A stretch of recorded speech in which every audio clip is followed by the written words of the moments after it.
Hi. This month's episode of Random Walk is kind of a downer. On November 21st, Steve Buist of the Hamilton Spectator broke a story. And if you're from Hamilton, you probably know exactly what story I'm talking about. Hell, if you're anywhere from Southern Ontario, you probably heard the story. And as much as I'd wish to tell you there's a happy ending on this episode, there really isn't. But I think there is hope. Stay with me.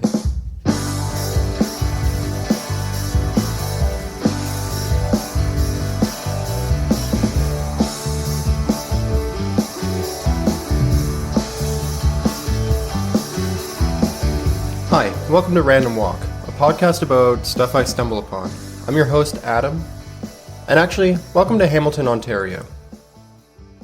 For a long time, Hamilton has had a reputation for being a gritty, failing steel town with one of the highest crime rates in Ontario. But that really hasn't been my experience.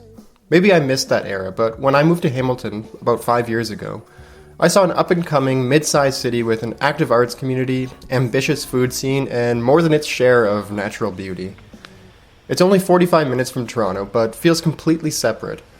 It's wrapped on one side by the Niagara Escarpment and sits on the shore of Lake Ontario. The city is split by Highway 403, with McMaster University to the west of the highway, and the downtown core and steel plant to the east. On the west side, around Highway 403 and McMaster, is one of my favorite places in the city. There's a set of wooded trails and bridges here along the shore of Lake Ontario that carries you over untouched marsh and wetland. The marsh is part of the Cootes Paradise Nature Reserve, and these lands represent 99% of the unaltered lands along the local Lake Ontario shoreline. The site is a National Historic Site, a nationally important bird area, and an important amphibian and reptile area, but despite the heavy protections, much of the area is open for exploring. Personally, I spend a lot of time running and cycling along the waterfront trails. In fact, you can travel from the far west end of Hamilton, near McMaster, all the way to the steel plant in the east, going through the marshes of Cootes Paradise and along the waterfront trails of Lake Ontario.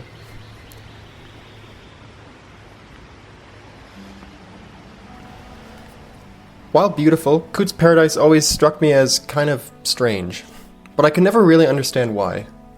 Maybe it was the 403 that would occasionally come into view as you followed some of the more superficial trails. Or how you'd always hear the sound of traffic before you saw it. Maybe it was the unusually opaque water, or the one little inlet you'd go by that always had a few dead fish in it. Or maybe how 4 or 5 years ago the do not swim advisory in the Hamilton Harbour silently turned from a seasonal warning to the harbour's permanent state. On November 21st, Steve Buist of the Hamilton Spectator broke a story that kind of explains everything. Sewage has been slowly draining into Cootes Paradise constantly since 2014. Estimates say about 24 billion litres of raw sewage has entered Cootes Paradise since 2014.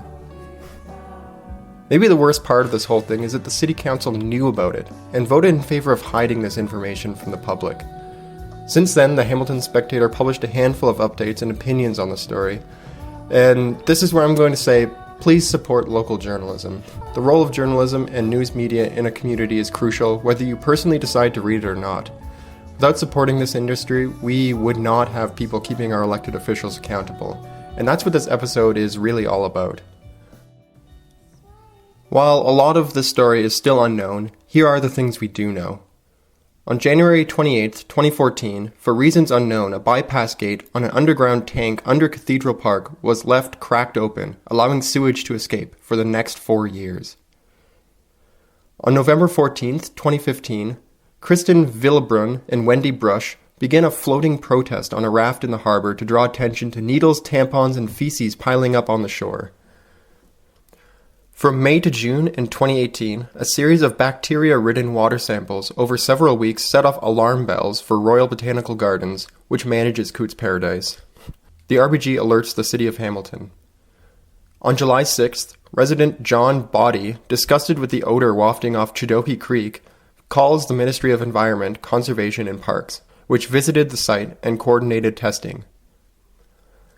On July 9th, Public Health informs the province of testing results showing E. coli levels of 3.4 million bacterial units per 100 milliliters. The RBG removes its canoe docks from Prince's Point, and Public Health posted warning signs around the area. On July 12th, City issues press release warning of contamination in Chidoki Creek. the city, province, and Hamilton Conservation Authority begin investigation into the source of sewage. On July 18th, council is told the city has discovered and closed the open gate on the combined sewer overflow tank. A media release tells the public that a sewage spill occurred, but includes no details about volume or duration. On July 31st, the city completes 2 weeks of vacuum cleaning, removing 242,000 liters of floatables out of the creek. On August 2nd of 2018, the province ordered the city to do an ecological impact assessment and come up with a remediation plan for the spill, and to post the order in a conspicuous place. The city put the order in a staff-only treatment plant control room. It did not tell the public. On September 26th, the city formally learns that the province's investigative branch has taken over the spill probe. On January 16th of 2019, councillors learned in a confidential report that 24 billion litres of sewage spilled out over 4 years. Council voted to keep all new information about the spill secret for legal reasons. On January 31st, the city submitted an ecological spill impact report for Chidoki Creek to the province, but neither level of government made the information public. On September 4th, councillors got another confidential report talking about conflicting findings and recommendations about remediation, including a dredging plan that could cost $2 million. Council again voted for secrecy. On September 6th, the province denies the Spectator's Freedom of Information request for reports and studies on the Chidoki Creek sewage spill, citing the ongoing investigation. On November 14th, the province issued a new order, which was also kept secret, because the city had not met the requirements of the original. A new deadline, February 14th, 2020, is looming. And finally, on November 20th, the Spectator reveals council has been deliberately hiding the magnitude and duration of this spill. So the story's incomplete, but we as a community have to take a step back and try to figure out what there is we can do to fix this, and seriously consider who in our community we want to trust with such important decisions. If this pisses you off, that's good, it really should. But it's important to use this anger and disappointment constructively. For example, Cameron Croach has started a petition to launch a public inquiry into the story. From his website, it's clear that public trust between Hamiltonians and their municipal government has been completely broken in the wake of the stunning revelation that Chidoki Creek and Cootes Paradise have been flooded with 24 billion litres of mixed sewage for more than 4 years. While technicians within the provincial government look into the ecological disaster, it's our responsibility as residents to hold our local government accountable for covering it up. It is clear that they are not willing to be transparent and forthcoming about everything they knew, based on their attempts to keep the magnitude of this disaster from the public. We may never have learned of the magnitude of the leak if it weren't for the brave actions of a whistleblower. This petition asks that City Council launch a public judicial inquiry as soon as possible to investigate what happened, who knew, and when they knew, including a full and thorough investigation of the cover-up from when the spill started to the day that the Hamilton Spectator broke the story. An investigation must also include the suppression of any information leading up to the 2018 municipal election and any impacts that suppression may have had on the outcome. It's our responsibility as members of the community to ask these sort of questions, but we can also act. And in the second half of the show, I'd like to introduce you to someone who has done exactly that in her own community.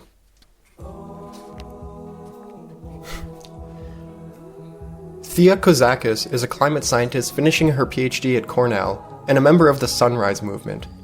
Cornell is in Ithaca, which Thea tells me is a fairly climate-conscious community. However, as she'll explain, City Council was letting the community down.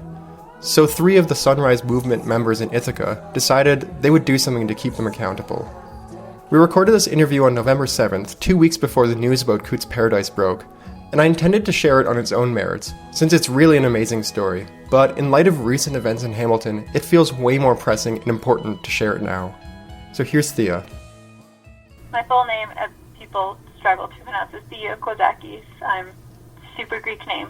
Yeah, I am in the last year of my PhD at Cornell University, and I'm actually part of the Carl Sagan Institute here, and I study astrophysics and astrobiology.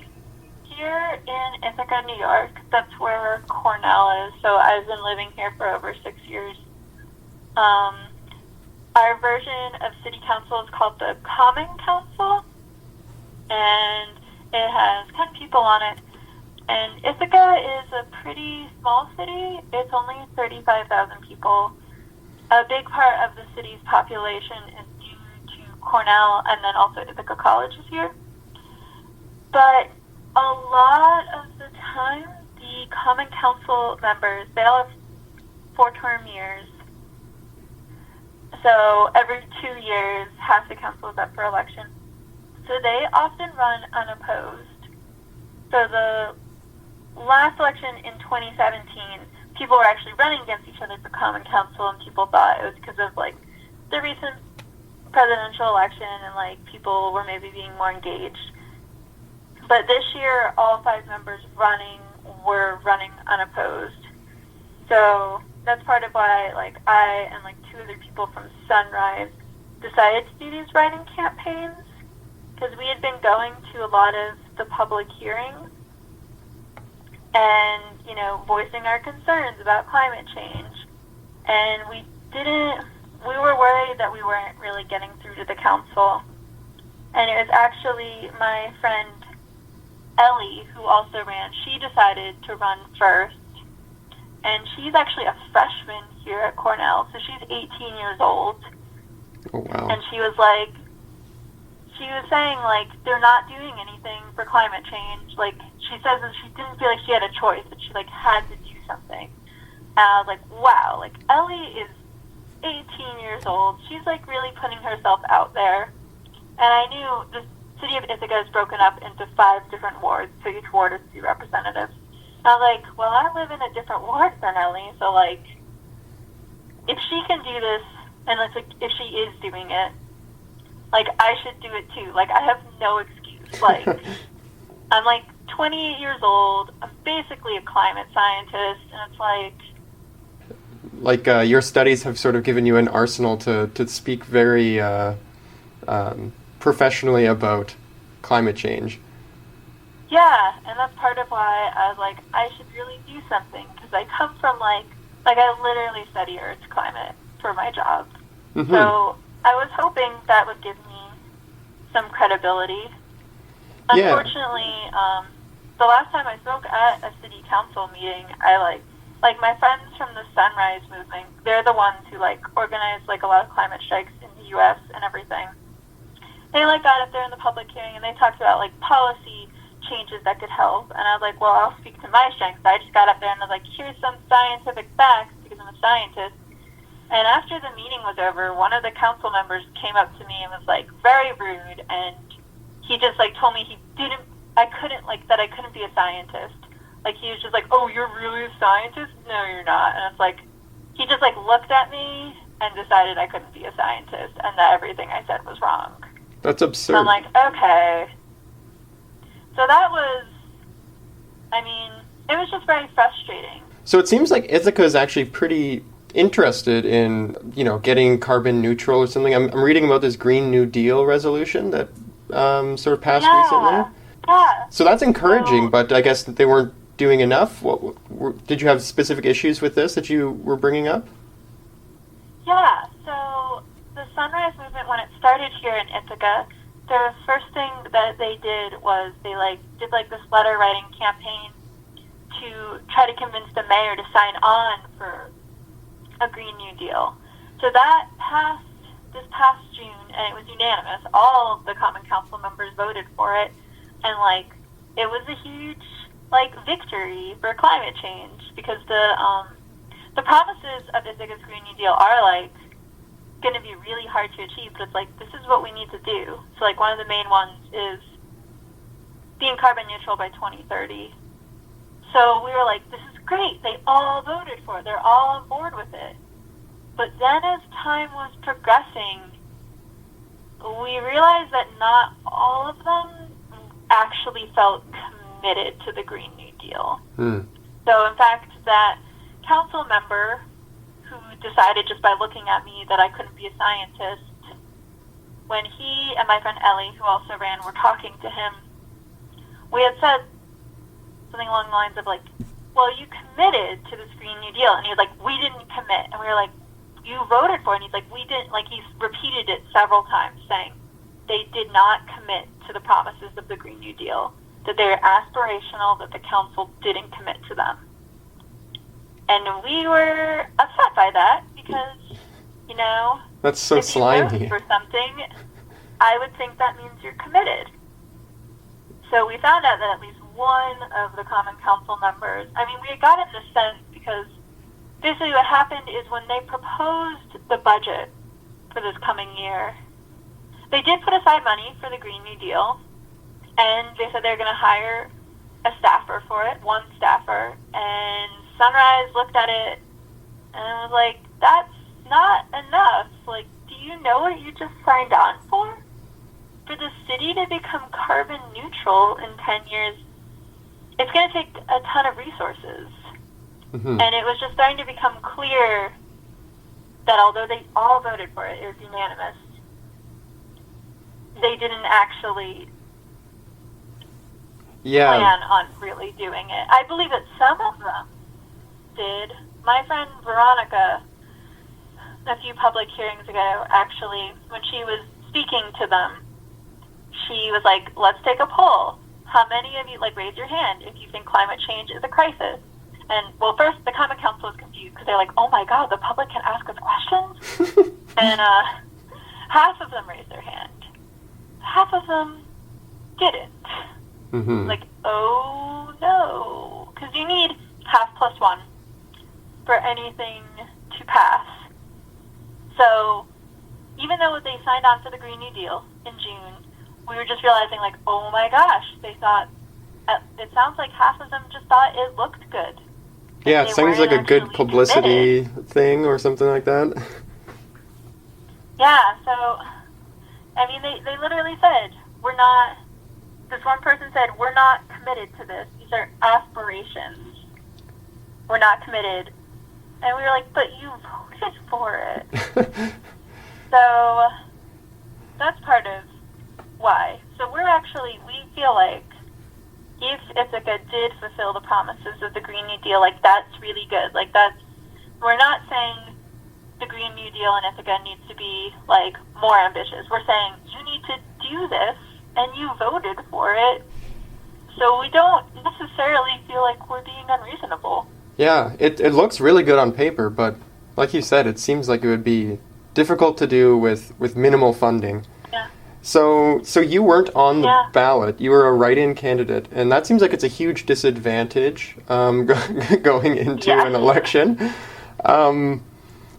So yeah, and I announced it less than 2 weeks before the election, so there was another huge disadvantage. Yeah.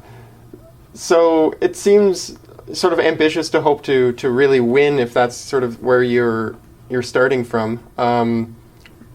Would you say that was your goal going in, to win, or did you have some sort of other priorities in doing this? Yeah, that's a good question, because a lot of people who have criticized me for this was like, you obviously couldn't win. And I was like, yeah, I obviously couldn't win. And if I did win, also that would have been like, what is going on in this city?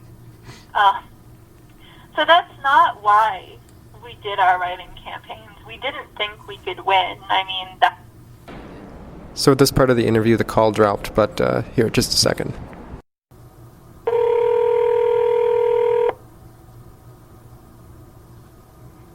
Hello? Hi. Okay, I think this is going to work this time. And if it doesn't, then I can maybe rethink something and get back to you, but okay. I hope this is going to be it. Sorry, that's really frustrating. So you had this awesome platform while you were campaigning that you were able to, speak to a lot of people, and clearly a lot of people are very interested. So sort of where do you think this goes from here? I've been thinking about that a lot. So, like, we are trying to talk more to the Common Council now, of course. They are taking us more seriously now.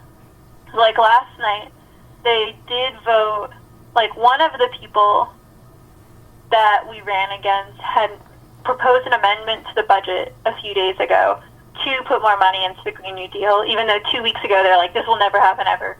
I'm like, oh, that's funny that now you care. Also, the three people we ran against, well, I think the person I was running against actually did care a lot about climate change. Mm-hmm. And, like, he had actually reached out to me this past weekend, because I had met him before, and we're, like, pretty much the same age. He's the youngest person on the council. So he had reached out to me this past weekend and said that no matter what happened on Tuesday, he wanted us to, like, be allies moving forward and, like, fight for climate change. And we had, like, a really good conversation, and that's when I was like, I'm not interested in taking your seat. I want to raise awareness, because he actually used to do, like, door-to-door climate change stuff. Although I think it really, really helped him to be reminded how much he cared. Because before me, Ellie, and Cheyenne announced our writing campaigns, like, no one on Common Council was campaigning. And what was the point? They were all running unopposed. Mm-hmm. So, and also this year, we actually had someone run against our mayor. So another weird thing about Ithaca politics is we've had the same mayor for a while, and he almost always runs unopposed. He's a good guy. He's a good mayor. But I firmly believe that every election should always be contested, because you should always, no matter how great you are, I feel like you should always have to reprove to your constituents why you're the best person to lead them. Like, the mayor is actually really supportive of the Green New Deal, which is great. A few public hearings ago, like, after the public hearing, like, we all get up there and talk, and then, like, the council meeting happens, and they don't acknowledge anything we said. But the mayor actually decided to respond to us a few meetings ago, saying, "You're right, we're not doing enough for climate change," which was really, really great. But he also is telling us, like, we need to get Cornell on board. Like, Cornell is a huge source of money. They're really not doing anything for this town. And sometimes, like, there's a huge housing crisis in Ithaca, and a big part of it is because of Cornell. So we're trying to also figure out, either we need to, like, make Cornell actually pay their taxes, or another route we're pursuing right now is maybe trying to get Cornell to, like, make a donation to the Green New Deal, because they might be more on board with that. So Yeah. it won't be embarrassing for them. That looks a lot better on paper. Good. Yeah. Yeah, so we're trying to, like, me and Ellie, who did these writing campaigns, are Cornell students. And something we did say, like, as part of our platforms is, like, we're part of Cornell. Like, Cornell should be helping.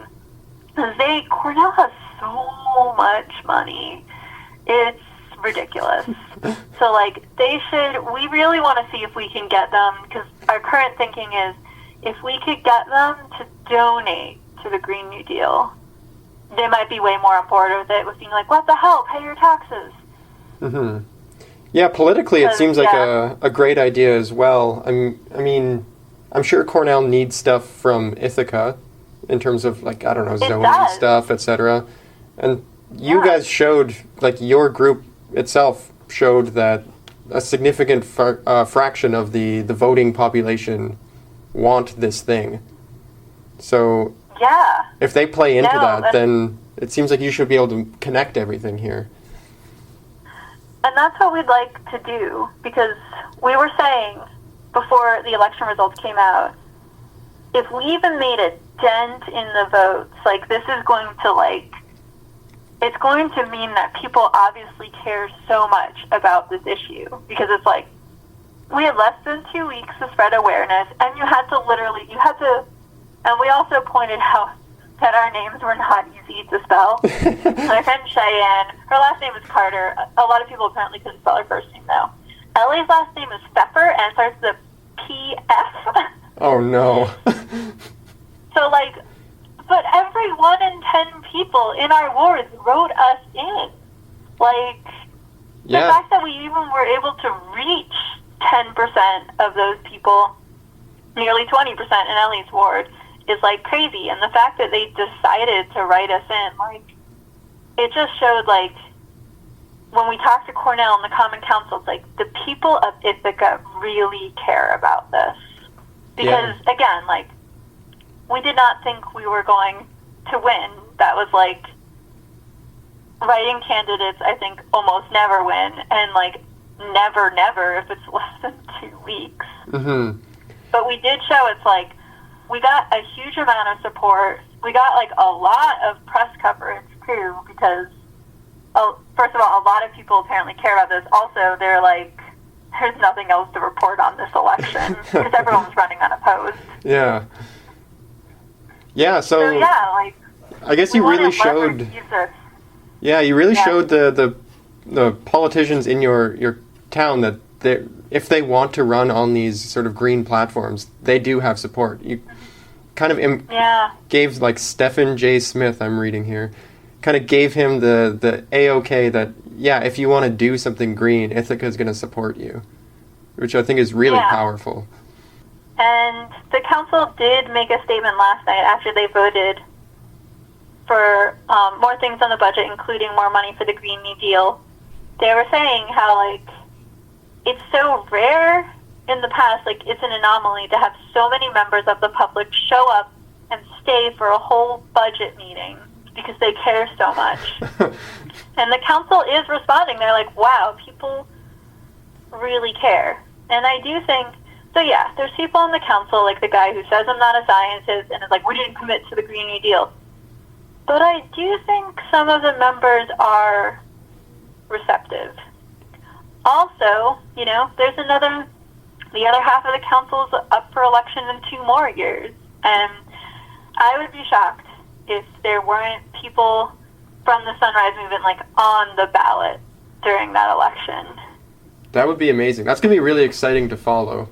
Yeah, I mean, so this is my last year in my PhD, so this is also my last year in Ithaca, applying for postdoc, so I am sad I'm not going to be here for that. I mean, no matter where I go next, I'm going to, you know, keep doing the same things. But I do think Ithaca is, becoming an interesting city to follow in terms of climate change.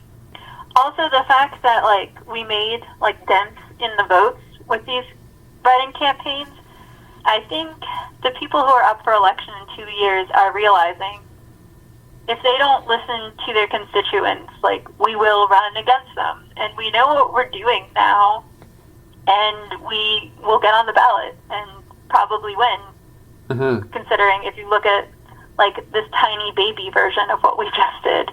Like, next time it will be for real. So we're also hoping that will incentivize the council to care more. Because it's like, even if they're not receptive to our ideas, it's like, hopefully fear of losing your job. That could help. That's usually a pretty good incentive, most of the time. I think so. Cool. And, like, even though there was no chance of us winning, the people we were running against did start to do more for the Green New Deal. Even though it's like, we obviously weren't going to win, they already were like, there are definitely some panic moves. So it's like, great! This is what we want. That's it for this episode. I'd like to thank Thea for talking to me. You can follow her on Twitter at Thea Kozakis and me at Adam Forte. I spoke to her for nearly an hour about climate science and climate denial, but I had to cut some of it from the episode. If you want to hear the rest, you can join the Patreon. Oh yeah, we have a Patreon. These shows will always be free, but your support is important. Subscribers will have access to full interviews from various episodes, along with my personal notes on the show. Think of it as a behind-the-scenes thank you for helping me keep this thing going.